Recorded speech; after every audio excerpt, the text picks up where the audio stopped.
ورحمة الله وبركاته.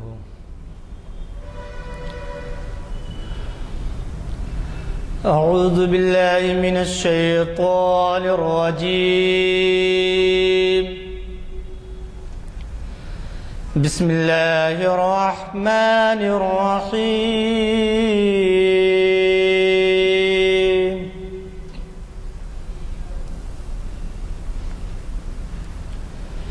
عما يتساءلون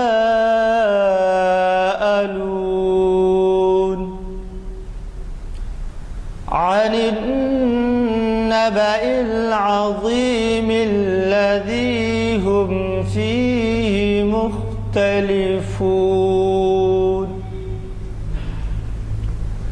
كلا سيعلمون ثم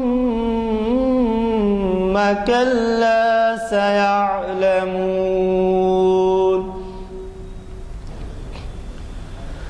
ألم نجعل الأرض مهادا والجبال أوتادا وخلقناكم أزواجا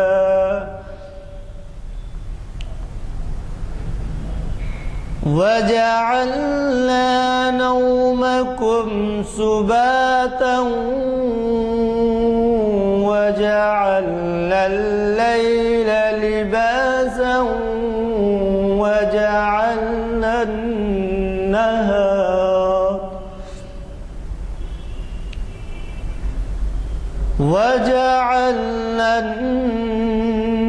النهار معاشا وبنينا فوقكم سبعا شدادا وجعلنا سراجا وهاجا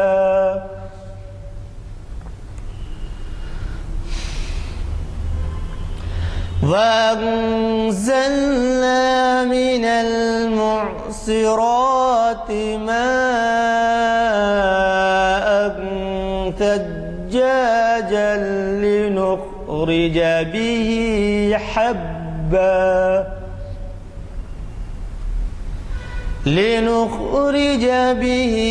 حبا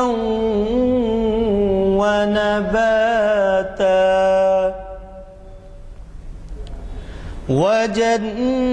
وجنات ألفافا. إن يوم الفصل كان ميقاتا يوم ينفخ في الصور فتأتون أفواجا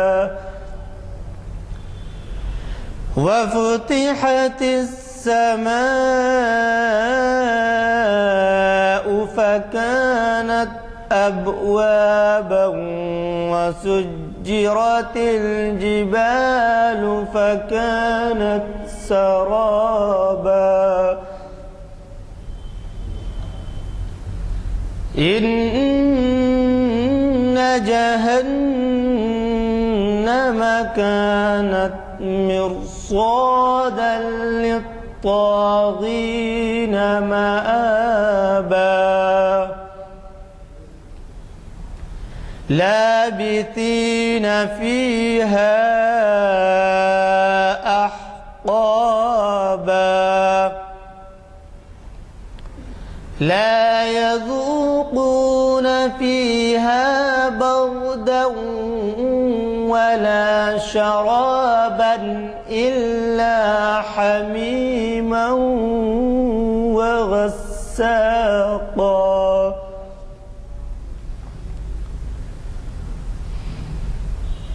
جزاء وفاقا.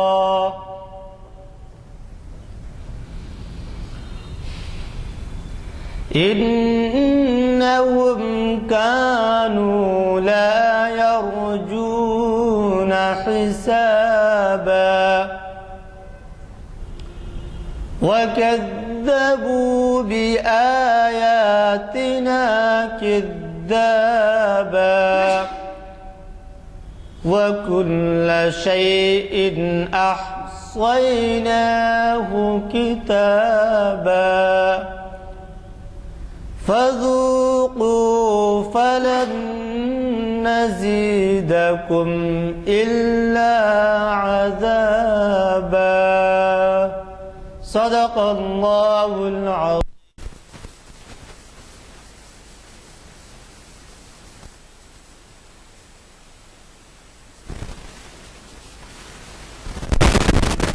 تھوڑی سی تاخیر ہوئی ٹریفک کی وجہ سے. آج کا جو عنوان آپ کے سامنے ہے، چیچنیا میں اسلامی تہذیب و تمدن کے اثرات.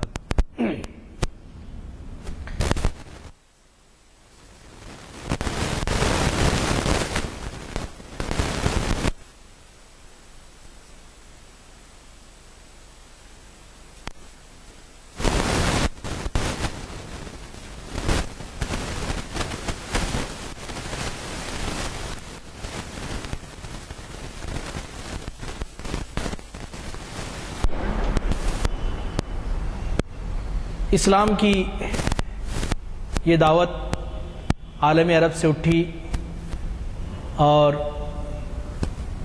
دنیا کے گوشے گوشے میں پھیلی. اس کا مقصد محض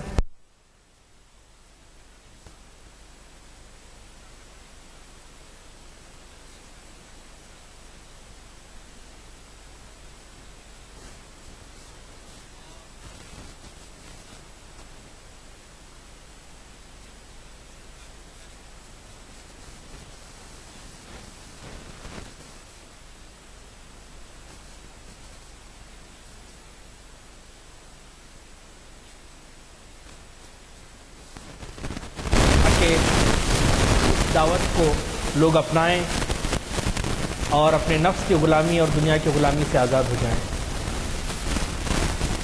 چیچنیا کا ذکر آپ نے اکثر اخبارات میں پڑھا ہوگا، اکثر آتا رہتا ہے. چیچنیا سوویت یونین کے کولیپس کے بعد، روس کی شکست و ریخت کے بعد بہت سارے ممالک آزاد ہوئے. ان میں سے ایک ریاست ہے. 1990 سے پہلے تو شاید ہم میں سے کوئی اسے جانتا بھی نہ تھا. 1990 میں جب ان ممالک نے قفقاز یا کوکیشین جسے کہتے ہیں، ان ممالک نے اپنی آزادی کا اعلان کیا تو تب ہمیں پتہ چلا کہ اتنے مسلم ممالک اور بھی ہیں، ایسے ممالک بھی ہیں جہاں پہ مسلمانوں کی اکثریت ہے. تو چیچنیا ان میں سے ایک ملک ہے. چیچنیا کے بارے میں اخبارات میں ہم نے یہی پڑھا کہ وہاں پہ ہمیشہ جنگ و جدال اور خون ریزی اور یہ ساری چیزیں آتی رہتی ہیں. آج میرا موضوع یہ نہیں ہے، بلکہ میرا موضوع ہے کہ یہاں پہ اسلامی تہذیب و تمدن کے کیا اثرات ہوئے اور وہاں پہ کس طرح سے نور اسلام کی کرنیں پہنچیں اور کس طرح سے چیچنیا نے بہت ہی نامور علماء اور فضلاء پیدا کیے جنہوں نے ساری دنیا میں اسلام کی خدمت کی.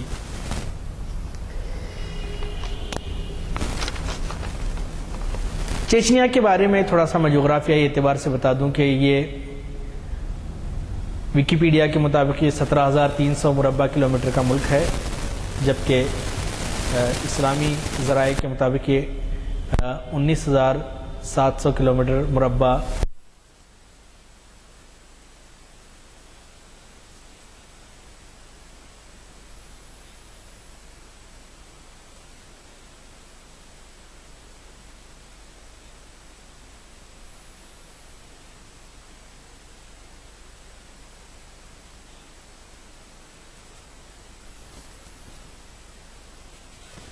یہاں کی آبادی تقریباً 14 سے 15 لاکھ کے درمیان ہے.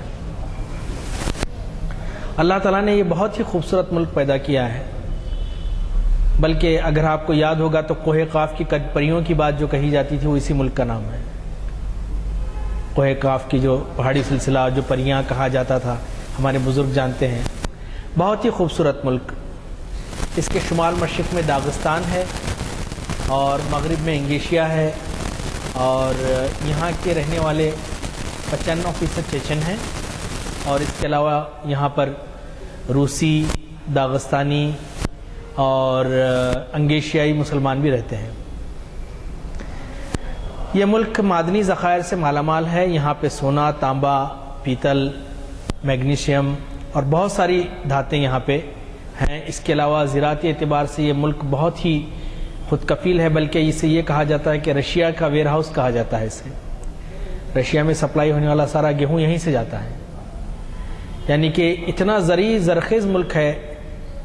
ماوران نہر کے جو ممالک ہیں ان میں سے یہ ملک سب سے زیادہ زرخیز ہے، اور اس ملک کی خوبصورتی کے قصے تو بہت سارے شاعروں نے بھی لکھے ہیں، لیکن دراصل یہ بہت ہی خوبصورت ملک ہے، جہاں کی معدنی اعتبار سے، جہاں زرعی اعتبار سے، اس کے علاوہ ہیومن ریسورسز میں بھی یہ ملک بہت آگے ہے۔ یہاں کے بہترین سائنسدان اس ملک نے پیدا کیے، اور آج بھی دنیا بھر میں بہت ساری آئل ریفائنریز میں یہیں کے انجینئرز کام کرتے ہیں۔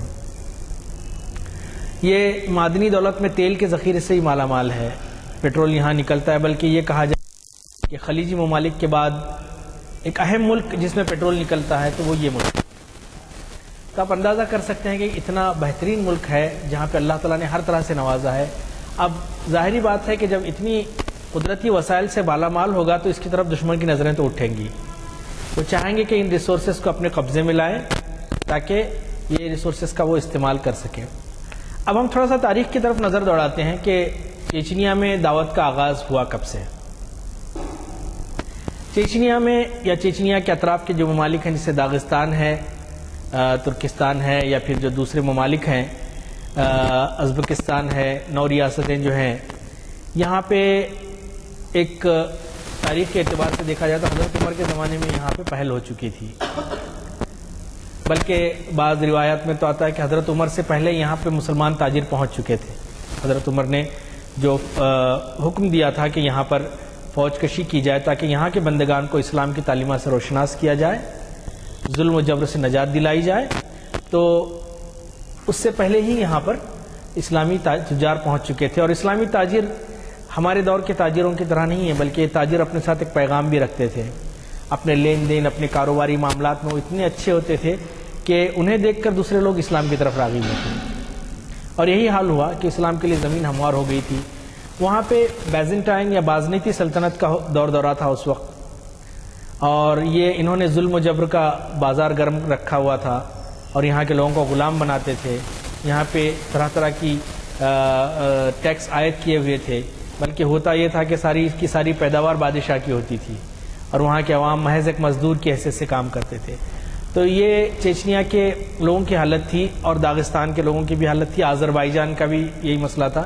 تو حضرت عمر کے زمانے میں رضی اللہ تعالیٰ عنہ آذربائیجان پر فوج کشی کی گئی، اور آذربائیجان فتح ہوا، اور کچھ ٹکڑیاں حضرت عمر نے چیچنیا اور جو دوسرے ممالک ہیں اس علاقے کے، اس کی طرف بھی روانہ کیے، اور وہاں پہ یہ پہنچے اور انہوں نے ان کو فتح کیا، لیکن مستقل وہاں قیام نہیں کیا، بلکہ وہاں پہ کچھ اسلامی ہدایات دیں اور کچھ معاہدے کیے اور وہاں سے چلے آئے، اور تقریباً یہ سلسلہ جاری رہا۔ حضرت عمر کے دور میں جن صحابی کا ذکر بہت کثرت سے آتا ہے وہ حضرت سراقہ بن عمر کہتے ہیں، انہوں نے اس علاقے کو سب سے پہلے فتح کیا۔ حضرت عثمان رضی اللہ تعالیٰ عنہ کے دور میں بھی یہ سلسلہ جاری رہا، اور پھر بعد میں کچھ بغاوت وہاں پہ آثار نمودار ہوئے، تو حضرت معاویہ کی سرکردگی میں ایک لشکر روانہ کیا۔ حضرت معاویہ نے حبیب بن مسلم کی قیادت میں ایک لشکر بھیجا۔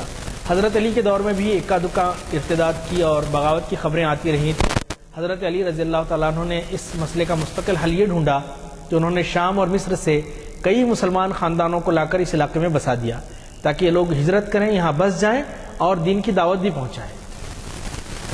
اس طرح سے دین کا جو چراغ تھا وہ روشن ہوتا گیا، لوگوں کے اندر دین کا رجحان پیدا ہوتا گیا، اور ایک وقت وہ آیا کہ اموی سلطنت میں اور عباسی سلطنت میں یہ سارے کا سارا ملک حلقہ بغوش اسلام ہو گیا، بلکہ اسلامی ممالک میں اس کا ایک بہت ہی نمایاں کردار یہ ملک ادا کرنا مانا جانے لگا، اسے بہت ہی نمایاں ملک مانا جانے لگا۔ اب عباسی خلفاء کے آخری دور میں ہوا یہ کہ تھوڑی سی کمزوری عباسی خلفاء کی پیدا ہوئی، تو جس کے نتیجے میں خود مختار ریاستیں یہاں وجود میں آئیں، اور سلجوق نے بھی کچھ عرصے تک یہاں پہ حکومت کی، لیکن پھر جب عثمانی سلطنت کا دورہ شروع ہوا تو انہوں نے پھر سارے علاقے کو بلاد اسلامیہ میں شامل کر لیا، اور یہ ایک بہترین اسلامی ملک جس نے بہترین علماء اور فضلاء پیدا کیے، جس نے بہترین اسکالرز پیدا کیے، یہ ملک پھر سے بلاد اسلامیہ میں داخل ہو گیا۔ تو بہرحال ایک چھوٹا سا میں نے جغرافیہ اعتبار سے آپ کو بتایا۔ اسی دوران منگولوں کا بھی اپنا یہ رہا کہ منگولوں نے تاخات و تاراج کر دیا سارے بلاد اسلامیہ کو۔ بغداد کے بعد وہ سیدھے قفقاز کی طرف ہی دوڑے، اور یہاں پہ قتل و خون اور غارت گری کا وہ بازار گرم کیا کہ جس طرح سے کہ آج رشین وہاں کر رہے ہیں۔ تو میں آپ کو بتانا یہ چاہتا تھا کہ یہ ملک بہت ہی آزمائشوں سے گزرا ہوا ملک ہے، بہت ہی آزمائشوں سے گزرا ہوا ملک ہے۔ مستقل اپنے ایمان کی حفاظت کے لیے یہاں کے لوگوں نے قربانیاں دی ہیں، یہاں کے لوگوں نے اپنے ایمان کے لیے مستقل قربانیاں دی ہیں، اور آج تک بھی دے رہے ہیں اور ڈٹے ہوئے ہیں۔ اب میں تھوڑا سا آگے کی طرف آؤں اور پھر آپ کو یہ بتاؤں کہ اسلامی تہذیب و تمدن کے یہاں اثرات کیا ہوئے۔ ایک بات جو کہی جاتی ہے کہ اسلام تلوار کے زور پہ پھیلا، جو کہ خود ہمارے کئی غیر مسلم اسکالر اسے غلط کہتے ہیں۔ اسلام ہرگز تلوار کے زور پہ نہیں پھیلا، بلکہ تلوار کے زور پہ پھیلا ہوتا تو آج ہمارے اس ملک میں ہم اقلیت میں نہیں ہوتے، بلکہ ہو سکتا تھا کہ آج سارے کے سارے یہاں کا ملک مسلمان ہو جاتا۔ انڈونیشیا پہ کون سی اسلامی فوج گئی تھی؟ آج وہ 100% اسلامی ملک ہے۔ تو یہاں کے باشندوں کو جب مسلمان آئے تو انہیں بڑا عجیب لگا کہ مسلمانوں کے اخلاق اتنے اچھے ہیں، یہ اتنی اچھی طرح سے ہمارے ساتھ برتاؤ کرتے ہیں، یہ اتنی اچھی طرح سے ان کا ہمارے ساتھ سلوک ہے، اور یہ دیکھ کر وہ بہت خوش ہوئے، اور ان کے باشندوں کو پہلی مرتبہ عزت نفس کا احساس ہوا۔ اور مسلمان جو فاتحین تھے ان کا ایک کارنامہ یہ تھا کہ انہوں نے کبھی بھی جو مفتوح رعایا ہے اسے مفتوح نہیں سمجھا، بلکہ اپنے برابر سمجھا، اور یہی اسلام کی تعلیم ہے کہ سارے انسان برابر ہیں، چاہے وہ آپ کا غلام ہو تب بھی وہ آپ کے برابر۔ تو ان کے اس سلوک سے یہاں کے لوگ بہت متاثر ہوئے۔ عام طور پہ یہ مانا جاتا تھا کہ ساری زمین، ساری چیزیں سب بادشاہ کی ہوتی ہیں، رعایا تو محض نوکر کا کام کرتی ہے۔ لیکن اسلامی جب فاتحین وہاں پہنچے، انہوں نے انتظامی امور میں مقامی لوگوں کو شامل کیا، تو ان کے اندر خود اعتمادی بڑھی، اور پھر دعوت دین کا تو مزاج ہے کہ دین کی بات حق ہے، سچی ہے، فطری ہے، انسان کے دل کو لگتی ہے، اور انہوں نے دعوت کو لبیک کہا۔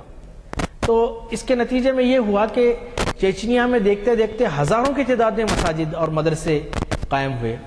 اس سلسلے میں علماء اور صوفیاء کا بہت بڑا رول ہے، یہاں پہ علماء اکرام کی بہت بڑی خدمات ہیں۔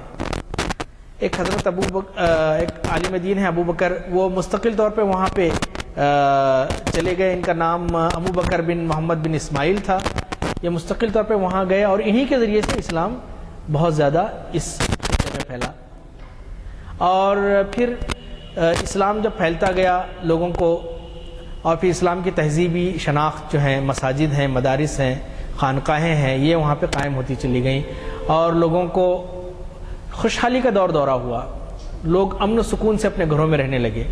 یہ دیکھ کر کئی غیر مسلم جو قبائل تھے، عیسائی قبائل تھے، انہوں نے بھی اسلام قبول کیا۔ تو چیچنیا کی ایک مختصر تاریخ میں نے آپ کے سامنے بیان کی۔ چیچنیا سے بہت بڑے جید علماء اکرام نکلے ہیں، بہت بڑے جید علماء اکرام چیچنیا سے نکلے ہیں، جنہوں نے چیچنیا سے ہٹ کے سارے عالم اسلام میں اس وقت جو علم و تمدن کا مرکز بغداد تھا وہاں پہ اپنی خدمات انجام دی، یہاں تک کہ بعض رئیس المدارس بھی بن گئے وہاں کے۔ کچھ علماء اکرام کے نام جو میں نے تاریخ سے مجھے ملے، میں آپ کے سامنے پڑھ کے سناتا ہوں۔ امام ابو بکر محمد بن علی بن اسماعیل، امام ابو بکر محمد بن احمد، شیخ علی بن حاجب، شیخ ابو یعقوب اسحاق، شیخ احمد بن عبداللہ، شیخ ابو المحاسن، شیخ عمر بن احمد، شیخ عبداللہ بن محمد، شیخ حافظ ابو سعید الحیثم، اور اس کے علاوہ بہت سارے ہزاروں کی تعداد میں علماء اکرام ہیں جنہوں نے عالم اسلام میں پھیل کر، چیچنیا سے نکل کر، قفقاز سے نکل کر، یہ سارے عالم اسلام میں انہوں نے دین کا کام کیا، اور بہت ہی عالم و فضلہ۔ اور چیچنیا اور یہ جو زمین ہے قفقاز کی بہت ہی زرخیز زمین ہے. شاید آپ کو یہ جان کر تعجب ہو، اہل علم ہیں وہ ضرور یہ بات جانتے ہوں گے کہ امام بخاری، ترمذی اور امام حنبل، امام سفیان، امام ثوری، جریر طبری اور ابن سینا، یہ سارے اسی علاقے کے تھے. آپ اندازہ کر سکتے ہیں کہ علم و فضل میں یہ علاقہ کتنا زرخیز تھا. اور پھر یہ لوگ اپنی طور پہ یہاں پہ دین کا بہت انہوں نے کام کیا، اور یہاں کے مدارس کا ایک نظام ہوا کرتا تھا. صوفیہ کے سلسلے تھے، خانقاہیں تھیں، خاص طور پہ نقشبندیہ سلسلہ اور ساتھ ہی قادریہ سلسلہ بھی ہے. یہاں پہ ان لوگوں نے بہت ہی کام کیا. اور یہ صوفیہ محض صوفیہ نہیں تھے، بلکہ انہوں نے تصوف کے ساتھ ساتھ، علم و عرفان کے ساتھ ساتھ، تزکیہ نفس کے ساتھ ساتھ جہاد فی سبیل اللہ کا کام بھی انجام دیا. اور آج بھی جو روس کے ساتھ برسر پیکار ہیں، جو ان میں سے اکثر کا تعلق صوفیہ سے ہے. اب پھر ایک یہ تاریخ کا سلسلہ چلتا رہا. میرے پاس اتنا وقت نہیں ہے کہ میں آپ کے سامنے تفصیلی بیان کروں. آپ لوگوں کو پہلے انتظار کی زحمت ہو گئی ہے. میں بہت ہی مختصر وقت میں آپ کے سامنے یہ چیزیں، آپ کے سامنے یہ بات ختم کروں گا کہ چیچنیا میں جب یہ عثمانی سلطنت کا جب زوال ہونے لگا تو اس وقت روس نے سن 1850 میں روس نے چیچنیا پہ قبضہ کر لیا. اس وقت کا جو زار روس تھا اس نے قبضہ کر لیا. چونکہ عالم اسلام مختلف مسائل میں گھرا ہوا تھا، اس کے پاس اتنا وقت نہیں تھا کہ یہ ساری چیزیں دیکھ سکے. اس کا نتیجہ ہوا کہ روس کا تسلط یہاں پہ مضبوط تر ہوتا گیا، اور زار روس نے عیسائیت کے علاوہ ہر مذہب کو یہاں پہ ممنوع قرار دیا. اس کا نتیجہ یہ ہوا کہ سارے ملک کے مساجد کی مسماری کا سلسلہ شروع ہوا. صوفیاء اکرام اور علماء اکرام کو داغستان کے جنگلات میں ترک وطن کرنے پہ مجبور کر دیا گیا. بڑی آبادی، بہت بڑی آبادی کو یہاں سے یا تو قتل و تہ و تیغ کر دیا گیا یا انہیں ہجرت کرنے پہ مجبور کر دیا گیا. یہ سلسلہ چلتا رہا، اور یہ وہی دور ہے جب برطانیہ سامراجی طاقتیں ہمارے سامنے آئی ہیں. برطانیہ نے سوڈان اور مصر پہ قبضہ کیا ہوا تھا، ہندوستان بھی تھا. اور پھر فرانس نے الجزائر، مراکش اور تونس پہ قبضہ کیا ہوا تھا، اور اٹلی نے صومالیہ اور لیبیا پہ قبضہ کیا ہوا تھا، اور ہالینڈ نے انڈونیشیا پہ قبضہ کیا ہوا تھا. اور اسی طرح سے ان کا دیکھا دیکھی روس جو ایک بہت ہی چھوٹا سا ملک تھا، 1 لاکھ آبادی والا ملک تھا، لیکن محض اپنی طاقت کے ذریعے سے اور اپنی وحشی پن کے ذریعے سے اس نے اپنے آپ کو ایک بڑے بر اعظم نما ملک میں تبدیل کر لیا تھا. اس نے سارے قفقاز کی ریاستوں پر قبضہ کر لیا. مسلمانوں کے آپسی انتشار، خانہ جنگی، آپسی اختلاف نے یہ دن دکھائے کہ سارے اس پہ روس کا قبضہ ہو گیا. تو حضرات، اور بہت سارے ویڈیو کے ذریعے سے، یوٹیوب کے ذریعے سے ہزاروں کی تعداد میں اس پروگرام کو دیکھتے ہیں، سامعین بھی اور ناظرین بھی. ان لوگوں کی اللہ کی میں یاد کروں کہ 1978 تک قفقاز میں، چیچنیا میں ایک بھی مسجد نہیں تھی، ایک بھی مسجد نہیں تھی. ساری کو مسمار کر دیا گیا. 1978 میں پہلی مرتبہ اجازت دی گئی کہ یہ لوگ اپنے وطن لوٹ سکتے ہیں، اور وہ اپنے وطن کو لوٹے، اور وہاں پہ 5 مساجد کھولنے کی اجازت دی گئی، صرف 5 مساجد. اور اس طرح سے آہستہ آہستہ علماء اکرام نے، اچھا اس سارے دوران، ابتلا و آزمائش کی ان ساری گھڑیوں کے دوران، علماء اور صوفیہ اپنے کام سے غافل نہیں ہوئے. سب سے اہم بات یہ ہے، جبکہ عربی زبان ممنوع قرار دی جا چکی تھی، عربی کوئی پڑھ نہیں سکتا تھا، حالانکہ چیچنیا کی زبان کہا جاتا ہے کہ عربی ہو گئی تھی عالم اسلام سے انٹریکشن کی وجہ سے، لیکن یہاں پہ عربی قرآن کا رکھنا بہت بڑا جرم تھا. تو اندر ہی اندر ان لوگوں نے بہت ہی حکمت عملی کے ذریعے سے دین کو زندہ رکھا، اپنی نسلوں میں بھی زندہ رکھا. یہاں تک کہ روس کا انقلاب آ گیا، کمیونسٹ انقلاب، اور پھر ایک مرتبہ ایک سامراج سے نکل کر دوسرے سامراج کی طرف یہ ملک چلا گیا. اور روس جو کمیونسٹ ہیں، لادین ہیں، بے مذہب کمیونسٹ تھے، انہوں نے تو ظلم و ستم کا ایسا بازار گرم کیا کہ رونگٹے کھڑے ہو جاتے ہیں.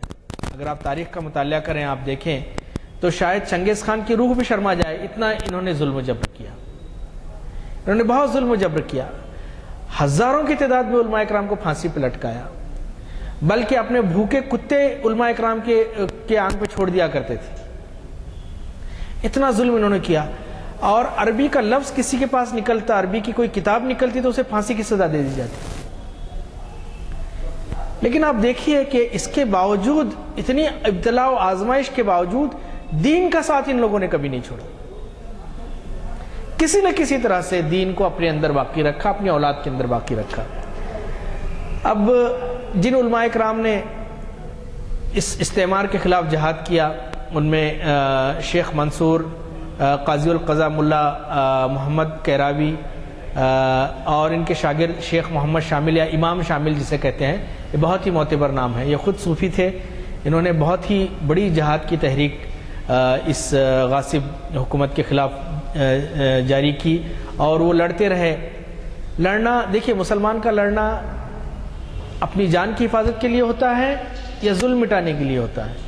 چونکہ ان کی، اگر روس ان پہ قبضہ نہیں کرتا، روس یہاں پہ قتل و غارت گری کا بازار گرم نہیں کرتا، تو یہاں کے لوگوں کو بھی ضرورت نہیں تھی کہ وہ کسی کے خلاف تلوار اٹھائیں.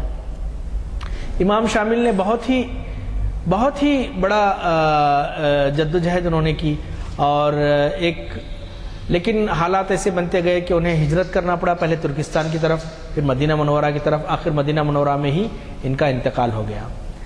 اور پھر 1990 میں جب سوویت یونین کا شیرازہ بکھر گیا، سوویت یونین کے ٹکڑے ٹکڑے ہو گئے، تو تب چیچنیا نے بھی اپنی آزادی کا اعلان کیا. چیچنیا اور انگیشیا نے دونوں مل کر اپنی آزادی کا اعلان کیا، لیکن بعد میں ایک سازش کے تحت انگیشیا کو الگ کر دیا گیا اور چیچنیا نے آزادی کا اعلان کیا. اور ایک بہت بڑے اس دور کے بہت اچھے مسلمان اور بہت بڑے مجاہد جوہر دادائف وہ اس کے صدر بنے، لیکن انہیں بھی ایک سازش کے ذریعے سے شہید کر دیا گیا. اور آج بھی وہاں پہ ایک روس کی ایک کٹ پتلی حکومت وہاں پہ قائم ہے، لیکن آج بھی بہت محدود پیمانے پہ اسلام پہ عمل کرنے کی وہاں اجازت ہے. اس کے باوجود لوگ وہاں پہ اسلام سے والہانہ وابستگی ہے. میں آپ کو بیان کروں کہ حج کے دوران کچھ چیچنیا کے مسلمانوں سے ملاقات ہوئی تھی، اور میں نے جب انہیں دیکھا، ہم نہ ان کی زبان جانتے ہیں نہ وہ ہماری زبان جانتے ہیں، اس کے باوجود ان کی جو محبت، ہندی کہہ کر انہوں نے جو گلے لگایا اور چومنا شروع کیا اور کہا کہ مسلم مسلم، ہندی ہندی، قرآن قرآن، اللہ اللہ، یہی زبان تھی. تو بڑا عجیب لگا. پھر انہوں نے بتایا، اپنی زبان میں اشاروں میں بتایا کہ ہم لوگ وہاں پہ دین پہ عمل کر رہے ہیں، قرآن پڑھتے ہیں. اور آج بھی الحمدللہ کچھ دعوتی کام کی وجہ سے وہاں پہ آہستہ آہستہ کچھ سختیاں کم ہوئی ہیں. بظاہر سوویت حکومت سے تو زیادہ سختیاں کم ہیں، لیکن اس کے باوجود وہ ایک آزاد ملک نہیں رہ گیا ہے. وہاں پہ آج بھی جبر کی اور سوویت جو روس کی کٹ پتلی حکومت ہے، جو مسلمانوں کو طرح طرح کی پابندیاں عائد کرتی ہے. جس طرح کے وہاں پہ شراب کو حرام نہیں قرار دیا جاتا حکومت کی طرف سے، بلکہ مجبور کیا جاتا ہے کہ وہ شراب پئیں. آپ اندازہ کر سکتے ہیں. اور اسی طرح سے پردے کا رواج اور دوسری چیزیں ہیں. حکومت چاہتی ہے کہ آہستہ آہستہ یہ جو تہذیب اور ثقافت مسلمانوں کی ہے، یہ ان سے کٹ جائے. کسی بھی قوم کو ختم کرنا ہو تو پہلے اسے اپنی تہذیب سے دور کر دو. جب اس کا کلچر ختم ہو جائے گا، جب اس کا تمدن ختم ہو جائے گا، تو خود بخود وہ قوم بھی مر جائے گی. جب فرق ہی نہیں رہے گا ہم میں اور غیر میں، تو پھر کیا چیز رہ جائے گی. تو الحمدللہ آج بھی اللہ کا شکر ہے کہ اتنی ابتلا و آزمائشوں کے باوجود یہ قوم ڈٹی ہوئی ہے. انہوں نے کبھی بھی اسلام اور یہ شمع محمدی کے پروانوں نے کبھی بھی حضور صلی اللہ علیہ وسلم کی غلامی سے اپنے آپ کو جدا نہیں کیا ہے. آج بھی بہت ہی ایمان افروز حالت میں ہے. کوئی گھر چیچنیا کا ایسا نہیں ہوگا جس میں 2-4 لوگ شہید نہیں ہوئے ہیں، لیکن اس کے باوجود بھی وہ اسلام سے ان کی اٹوٹ وابستگی ہے. کچھ جماعت کے لوگ جب جاتے ہیں، وہ دیکھتے ہیں اور کہتے ہیں کہ مساجد بھری ہوئی ہوتی ہے. قرآن پڑھنے کا پھر سے رواج شروع ہو گیا ہے، لوگ پڑھ رہے ہیں. وہاں کی جامعہ، وہاں سے لوگ نکل کر بیرون ملک آ کر، سعودی عرب ہے یا دوسرے ممالک میں آ کر اسلامی تعلیم حاصل کر رہے ہیں، باوجود ساری پابندیوں کے. جیسے کہ کہا کسی نے کہ نور خدا ہے کفر کی حرکت پہ خندہ زن، پھونکوں سے یہ چراغ بجھایا نہ جائے گا. تو یہ دیکھیں، اسلام کی دعوت ہے، یہ غالب اسلام دین ہے، یہ غالب ہو کر رہے گا. چاہے دنیا چاہے جو کچھ کر لے، اسلام کبھی سرنگو نہیں ہوگا. اللہ کا کلمہ ہمیشہ بلند رہے گا. اب یہ اور بات ہے کہ اس کلمے کے بلند کرنے میں ہمارا اپنا کتنا رول ہے، یہ متعین کر رہے ہیں. چیچنیا کے مسلمان واقعی ہمارے لیے بہت ہی قابل تعریف ہیں کہ ان ساری ابتلا اور آزمائشوں کے باوجود انہوں نے دین سے اپنے آپ کو جوڑے رکھا۔ ہم کچھ نہیں تو ہم کم سے کم ان کے لیے دعا تو کر سکتے ہیں کہ اللہ تعالیٰ ان کے اوپر مصیبتوں کو آسان کرے، اللہ تعالیٰ ان کے اوپر حالات آسان کرے، اللہ سبحانہ وتعالیٰ ان کے اوپر انہیں عادل حکمران عطا فرمائے تاکہ وہ پھر سے دین کی طرف آئیں۔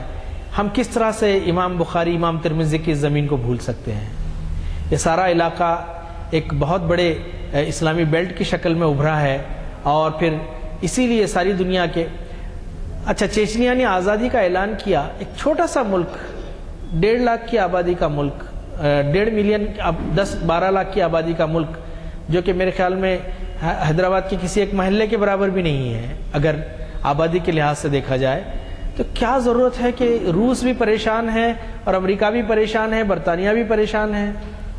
دراصل ان کی پریشانی اس بات سے ہے کہ وہ جانتے ہیں کہ یہ جس پیغمبر کا نام لے رہے ہیں، نبی کریم صلی اللہ علیہ وسلم، جس دین کے یہ داعی ہیں، یہ دین ساری دنیا میں پھیلنے کے لیے آیا ہے، اور انہوں نے کلیشز آف سویلائزیشن کے عنوان سے، تہذیبوں کی کشمکش کے عنوان سے ایک جنگ چھیڑ رکھی ہے سارے عالم اسلام میں۔ اگر آپ دیکھیں سارے عالم اسلام کا جائزہ لیں تو سب سے زیادہ جنگیں مسلم ملکوں میں لڑی جا رہی ہیں۔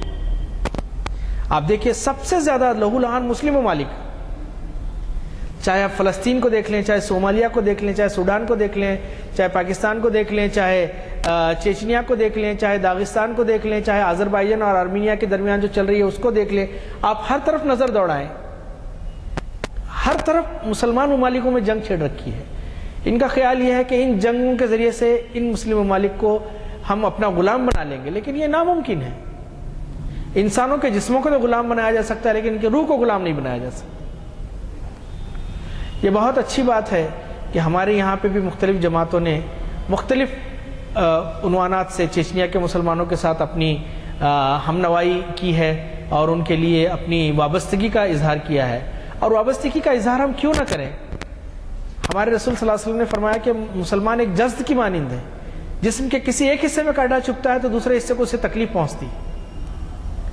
تو بہرحال میں نے آپ کے سامنے مختصر انداز میں یہ چیزیں چیچنیا کی تہذیب و ثقافت کے بارے میں پیش کیے ہیں، اسلامی تہذیب و تمدن کے بارے میں آپ کے سامنے بات پیش کی۔